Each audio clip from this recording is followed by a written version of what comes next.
প্রধান উপদেষ্টা ডক্টর মোহাম্মদ ইউনূস নাকি করছেন পদত্যাগ। এ নিয়ে গুঞ্জন আর গুজবের সয়লাব সামাজিক যোগাযোগ মাধ্যম। আর এই সুযোগেই দুনিয়ায় ঝাঁপিয়ে পড়েছে নিষিদ্ধ সংগঠন ছাত্রলীগ।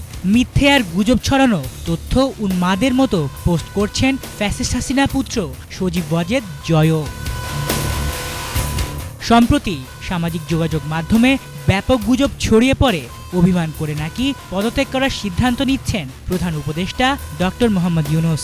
যদিও একদিন পরে তা নাকচ হয়ে যায়। তাতে কি গুজবের রাতে নিজেদের গুজবের থলে নিয়ে সামাজিক যোগাযোগ মাধ্যমে হাজির হয়ে যায় নিষিদ্ধ সংগঠন ছাত্রলীগের কর্মীরা।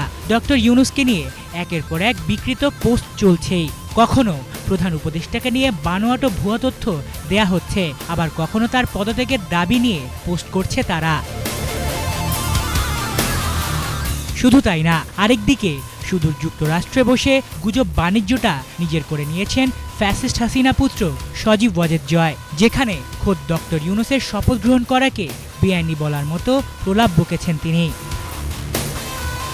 তবে শুধু ডক্টর মোহাম্মদ ইউনূসের এক ইস্যুতেই নয়, বরং জুলাই বিপ্লবের শুরু থেকেই যেন গুজবে ভরসা ছিল আওয়ামী লীগ ও নিষিদ্ধ সংগঠন ছাত্রলীগের।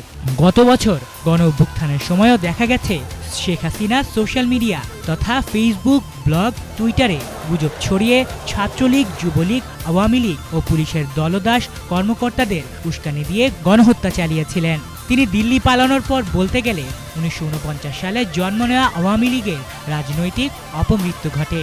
সে অপমৃত্যু থেকে আওয়ামী লীগ নামক লাশকে টেনে তুলতে চট করে দেশে ফিরব, ডক্টর ইউনূসের সরকার এক মাসও টিকবে না ইত্যাদি বক্তব্য সোশ্যাল মিডিয়ায় ভাইরাল করেন। অনেকটা গ্রামের মুরগিওয়ালি বউদের শিয়াল আসছে ভয় দেখানোর মতোই প্রবাসী সরকার গঠন করা হবে, আগরতলায় সমাবেশ করবে আওয়ামী লীগ ইত্যাদির মতো গুজব ছড়াচ্ছেন। বাস্তবতা হচ্ছে এই সবই ফেক তথ্য বা গুজব।